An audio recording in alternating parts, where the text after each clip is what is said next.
سیدنا بلال حبشی رضی اللہ تعالی عنہ سے پوچھا گیا تھا، اے بلال اسلام کی کون سی چیز نے تمہیں متاثر کیا، آخر تم کیوں اسلام لائے؟ تو بلال حبشی رضی اللہ تعالی عنہ فرماتے ہیں کہ میں ایک غلام تھا،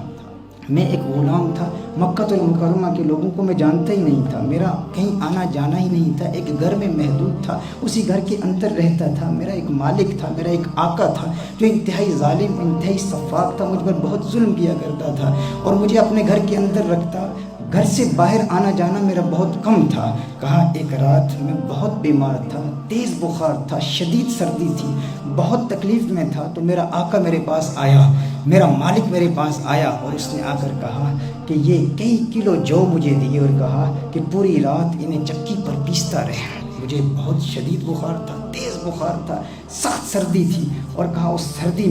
میں نے اس سے تو حامی بھر لی کہ ٹھیک ہے میں یہ کام کروں گا، کیونکہ وہ میرا مالک تھا، میں اس کا غلام تھا، لیکن اسے میری تکلیف کا احساس نہیں تھا، وہ میری تکلیف کو محسوس نہیں کر پا رہا تھا، وہ ظالم تھا، سفاک تھا۔ اس نے کہا ساری رات چکی پیستے رہو، تو میں نے حامی تو بھر لی، لیکن مجھے اس قدر تکلیف تھی۔ جب وہ وہاں سے گیا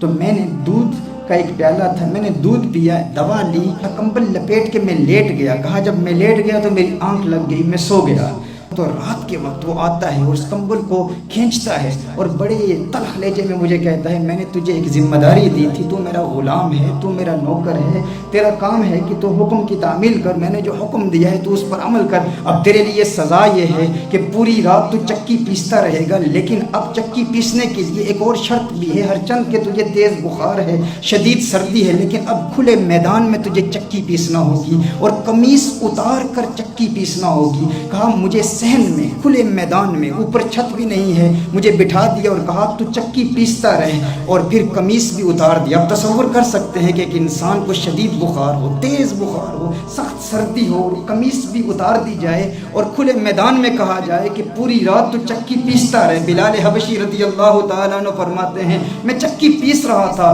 ساتھ ساتھ میری آنکھوں سے اشکوں کی برسات جاری تھی، میں رو رہا تھا، میرے کراہنے کی آواز، میرے رونے کی آواز گھر سے کچھ باہر چلی گئی، لیکن اس وقت کیا ہوا، کمال ہوا، آمنہ کے لال کا گزر میرے گھر کے سامنے سے ہوتا ہے،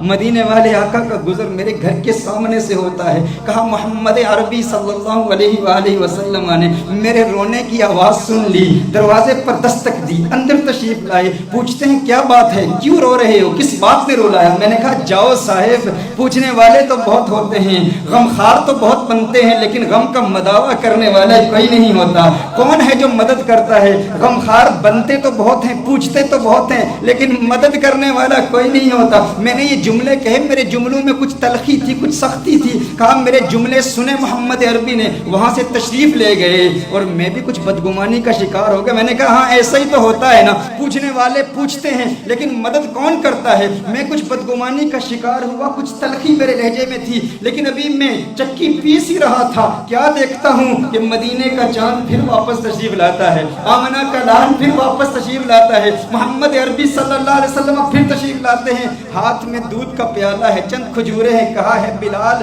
یہ دودھ پی لو، کھجوریں کھا لو، کمبل لپیٹ کر مجھے بٹھا دیا، کہا ہے بلال تم بیٹھ جاؤ اور دیکھو میں کیا کرتا ہوں۔ کہا میں بیٹھ جاؤں؟ کیا آپ جانتے نہیں ہیں وہ بڑا سفاک ہے، بڑا ظالم ہے، بہت مارتا ہے، بہت سزائیں دیتا ہے، وہ تو مارے گا، سزائیں دے گا، ظلم کرے گا، ظالم ہے میرا آقا، میں تو چکی پیسنے پر معمور کیا گیا ہوں، پوری رات مجھے جاگنا ہے، چکی پیسنا ہے، یہ کام کون کرے گا؟ آمنہ کے لال نے کہا ہے بلال حبشی گھبرانے کی ضرورت نہیں، آج پوری رات تیرے لیے محمد عربی خود چکی پیستا رہے گا۔ کہا میں دیکھ رہا تھا یہ منظر، پوری رات آمنہ کا لال محمد عربی صلی اللہ علیہ وسلم مجھ بلال کے لیے، مجھ غلام کے لیے چکی پیستے رہے۔ جب سحری کا وقت ہوا سارا سامان مجھے دیا، وہاں سے چل دیے، یہ ایک رات کا واقعہ نہیں، کہا دوسری رات پھر تشریف لائے، احساس اس قدر تھا میں آمنہ کے لال کو دیکھ رہا تھا، آئے دودھ کا پیالہ دیا، پھر کھجوریں دی، پھر کمبل میں مجھے کہا لیٹ جاؤ، میں لیٹ گیا، لیکن چپکے چپکے